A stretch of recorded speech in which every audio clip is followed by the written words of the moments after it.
And Clive Palmer back in town to relaunch Titanic II.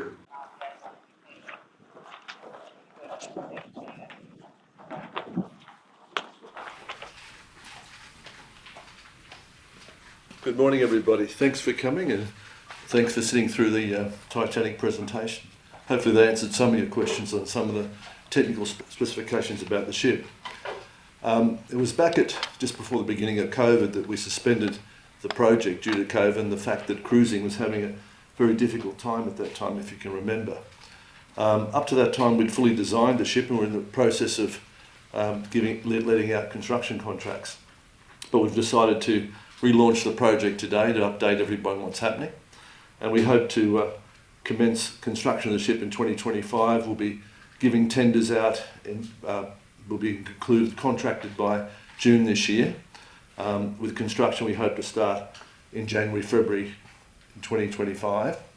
It'll be a 2.5-year construction, and the first ship will come into service, scheduled at the moment in June 2027, in its first voyage from Southampton to New York to complete the journey. You know, at a time when the world is full of war and hate, we've got trouble in the Middle East, in Ukraine and in Taiwan, and people are focusing very negatively on what forces there are controlling our world. The Titanic reminds us of the critical aspects that all people aspire to, of love and friendship. And the love story of Rose and Jack in Titanic is one that touches the hearts of everybody. So the Titanic, we hope, can act as a catalyst to reinvigorate some of those values that we've got, which hopefully can lead to peace. You know, to make war is pretty easy. We've all seen how that happens in the Ukraine and how that happens in the Middle East. But, you know, to make peace is a lot harder. It's a persistent, step-by-step, inch-by-inch effort to hope and move closer towards a better world with stronger values. And we know in China, where the Titanic was the largest grossing movie, and we know in Europe and the United States that people all relate to those sort of values. So we hope that this vessel will be something that can bring the world together in a more positive outlook than we're facing today.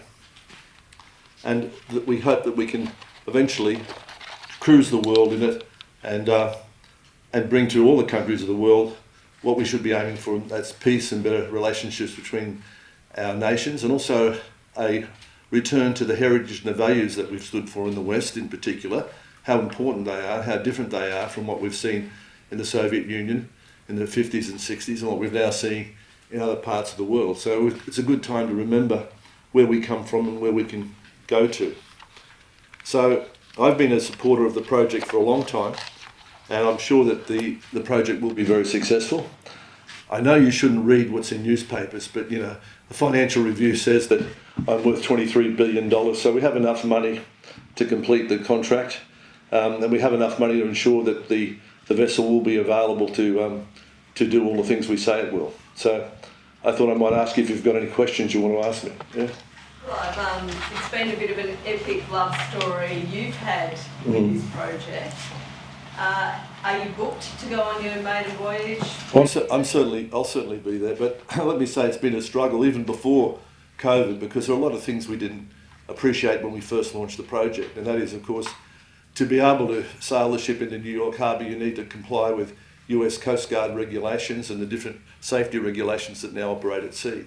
And we all remember the Titanic and the problem with lifeboats and the loss of life and the way it changed the industry for maritime sea worldwide. So we had to design a ship that was going to have all of the hallmarks of the Titanic and do it in a very safe way. And that required a couple of changes to the ship. One in particular, the most one, is the additional safety deck.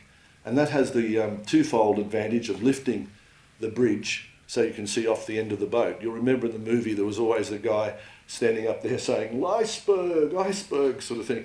And it had to be relayed to the captain. We couldn't do that under the regulations that operate today. So we had to put a new deck in.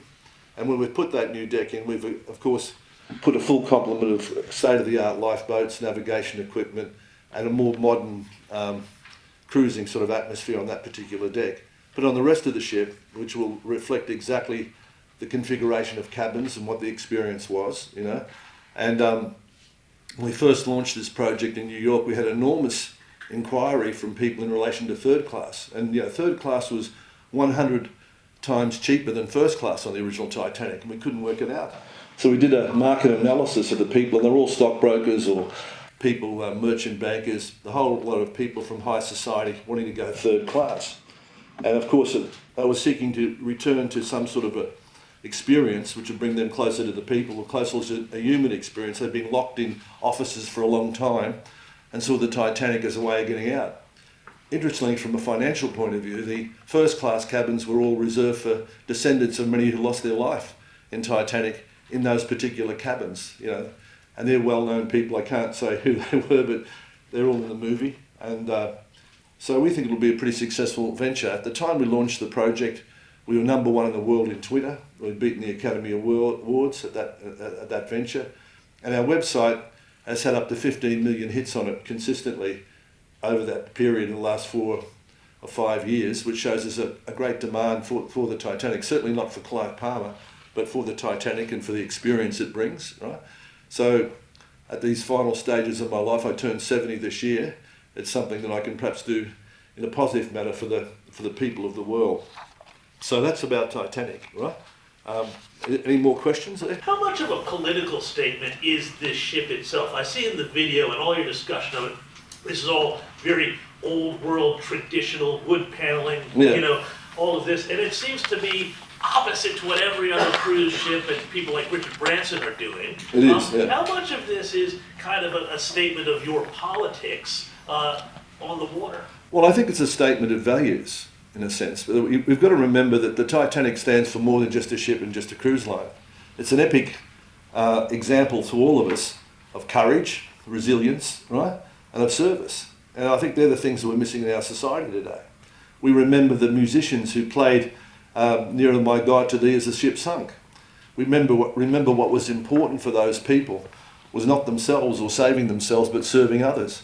They're really important things for our society, and they're the sort of things that we've got to promote. So it is a political statement in that sense, James, you're right, but you're a political hound dog, so you looked at it from that point of view. But it is about that. It's about all of those things. But it's also about trying to realise that as human beings we're more like each other than we are apart. We may have our differences.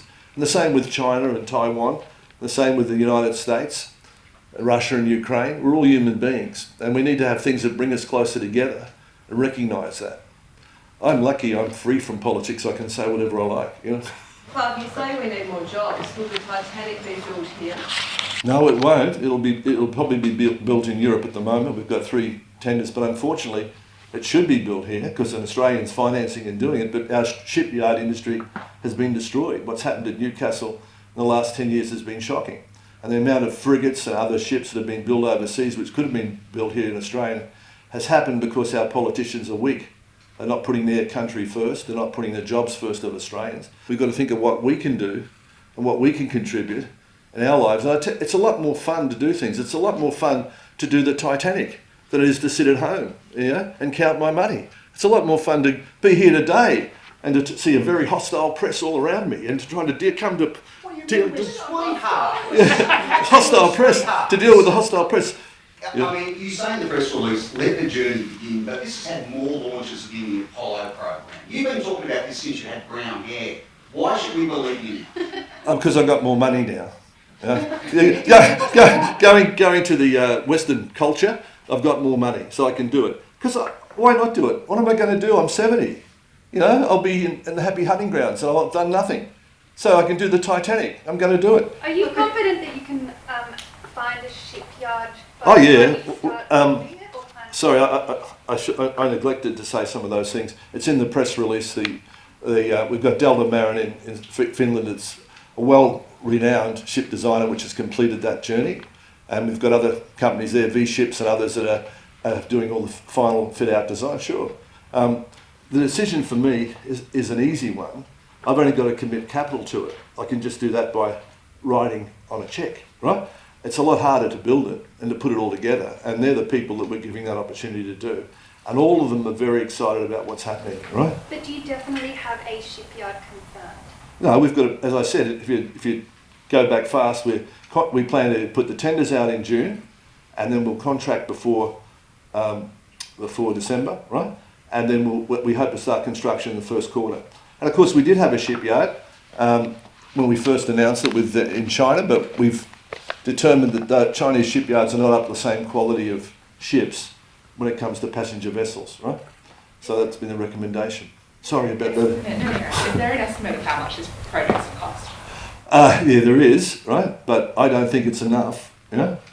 So it's going to cost whatever it's going to cost to ensure we deliver the best ship, right? I've fortunately got a lot of money in the bank, which my wife complains. I've got two options. I either give my wife more money for shopping or I spend it on the Titanic. And I'm spending on the Titanic because she's shopped enough, I think. Yeah. Will it be more than the $1 billion that was, I think? I think it's in that sort of vicinity, right? If you look at the ship over here, Celebrity Edge, that cost about $1 billion. So that's about 4 times bigger than the Titanic, right? So the Titanic will only probably be in the order of $500,000 to $600 million. But I'm sure all the shipyards will want to charge me $1 billion for it, you know? And how much will a ticket be for the Titanic II?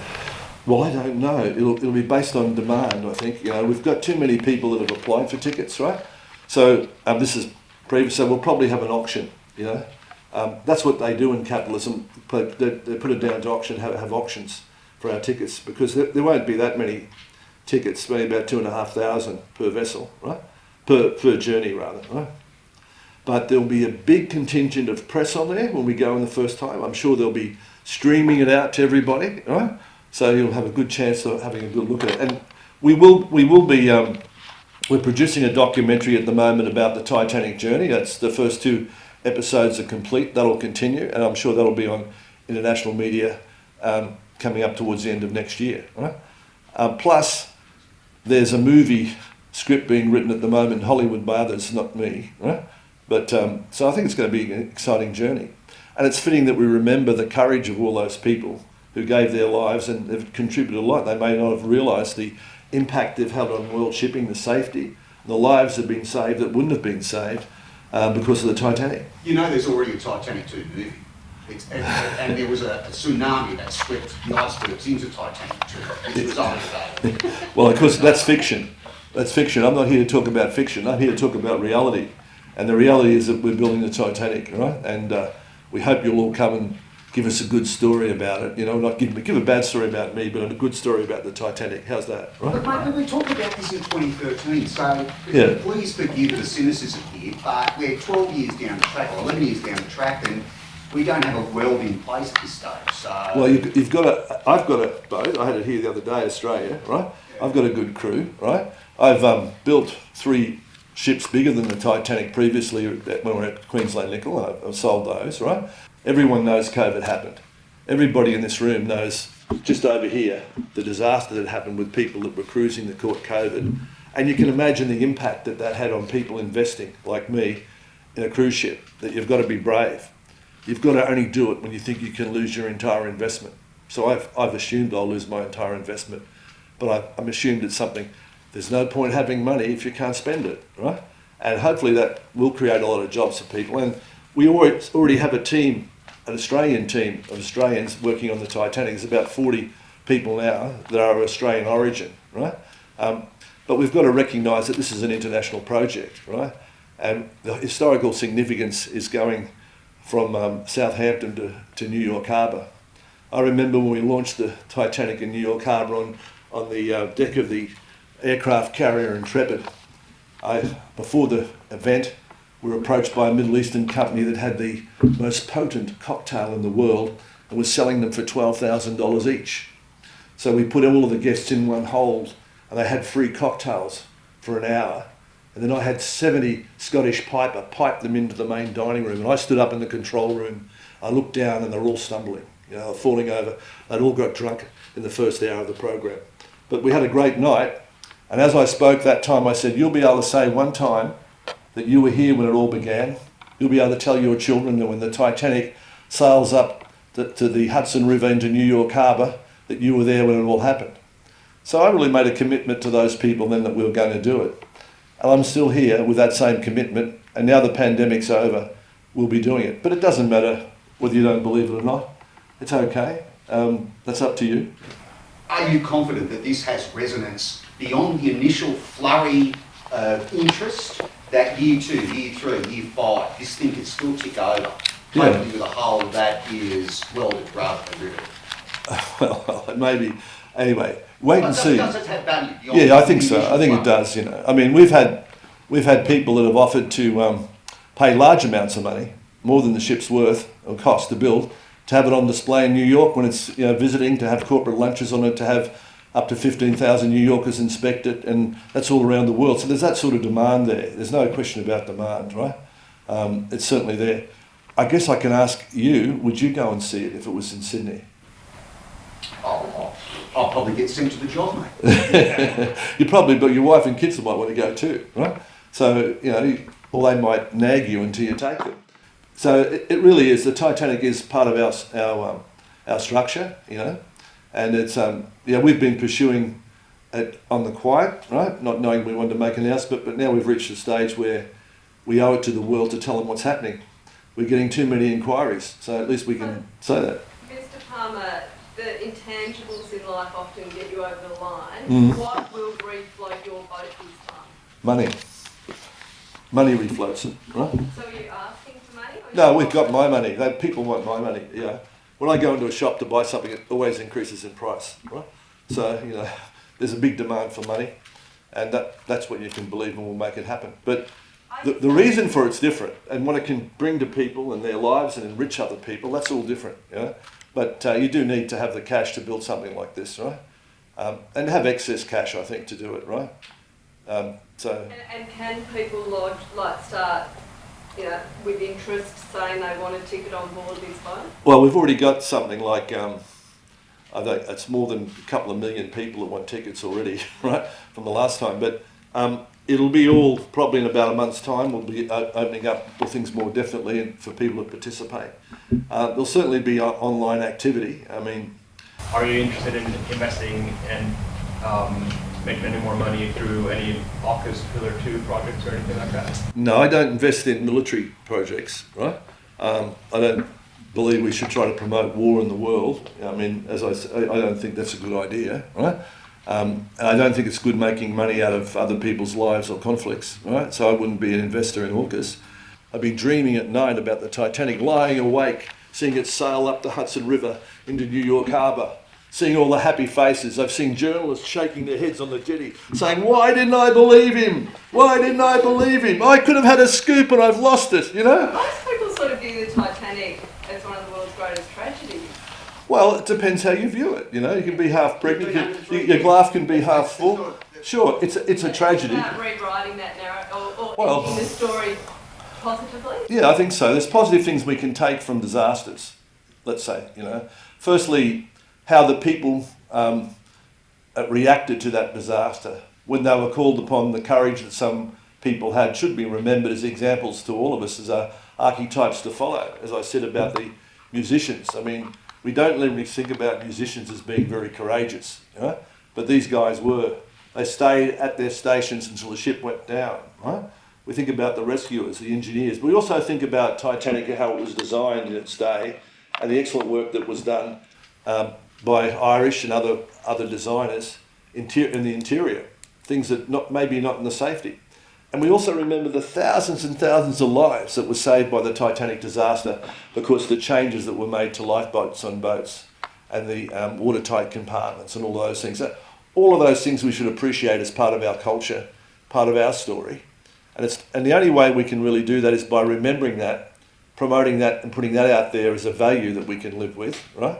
And we see at a time when our traditional values are under threat by woke people that believe that we're not Australians or that we don't all equally have the same rights. They're things that, I do think we all are equal, I do think that we all got a right to love our children and our family and to care about our country. So I want to put those very revolutionary, unusual, very unorthodox ideas out at this particular time of turmoil. All right, so I've got to fly back to pick up my kids, read them a story tonight and put them to bed, to Queensland. So I'll leave it all with you to tell the story, right? Good or bad, whatever it is. Right? Okay, thanks very much. Thanks, Clive. Australian mining mogul Clive Palmer says he will build a near replica of the Titanic. Multimillonario australiano quiere construir el Titanic segundo o dos en homenaje a la tripulación fallecida en el naufragio de 1900. Flamboyant Australian billionaire Clive Palmer's latest project involves the sea rather than the El land. millonario australiano Clive Palmer planea construir un segundo crucero tomando como modelo al primero, pero con una tendencia Mr. Palmer moderna. also has bigger dreams. He wants to build a working replica of the Titanic. It certainly is a big plan, and Mr. Palmer says he's the man to deliver. Después de que se hundiera el Titanic, el multimillonario australiano 澳洲矿业大亨帕默尔今天在布里斯本公布铁达尼2号的初步草图。这艘巨轮将会和铁达尼号一样有9层甲板。 Le naufrage du Titanic, un milliardaire australien veut redonner vie au mythe. Clive Palmer a annoncé qu'il avait commandé à un chantier naval chinois une Brand new Titanic, believe it. You know, I heard something about that, but I don't know the details. To build another replica, that's going to cost them a lot of money, isn't it? I think it's interesting. Are they planning to sail it or just use it as a museum? Is it for art or for use or for... Full size. So are they actually going to sail it, or is it just...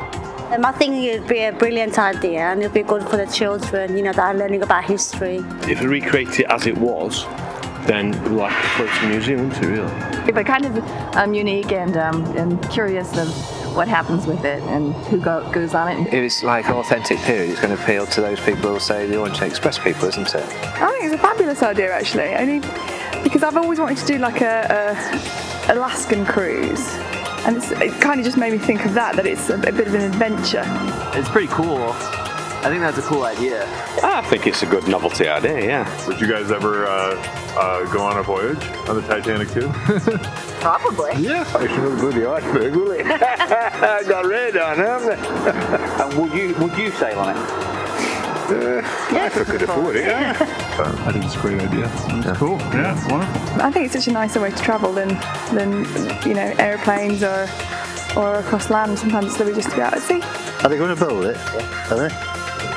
Oh, very good, eh? The Titanic II project is a worldwide venture with Blue Star Line's head office in Australia, Finland's Deltamarin leading the ship design. It's an incredible opportunity to be involved with anything on this scale. It's, you know, I mean, I can't even believe that we're doing it. I think the food's going to be a vital part of this journey. We had to go and research the Titanic. Who actually thought about the food and about the experience, the dining experiences that the guests had? To follow in the footsteps of my great-great-uncle Joseph Bruce Ismay, to having Ismay name on the Titanic of a maiden voyage would be fantastic. Professor Clive Palmer, he's obviously got a lot of fire in his belly and is very passionate about his project. He's clearly in a position where he's got the funds to push forward with this project, which no one's ever done before. So to give something to the world that was lost and that everyone got to see it, amazing. When anyone has a dream and pursues it and takes it to the extent of fulfilling it, especially one this huge. I mean, this is not a small undertaking. And I give great praise to the good professor for bringing her back to life again and being able to pay homage to those people that were on it. And I think that's the whole thing that I'm excited about.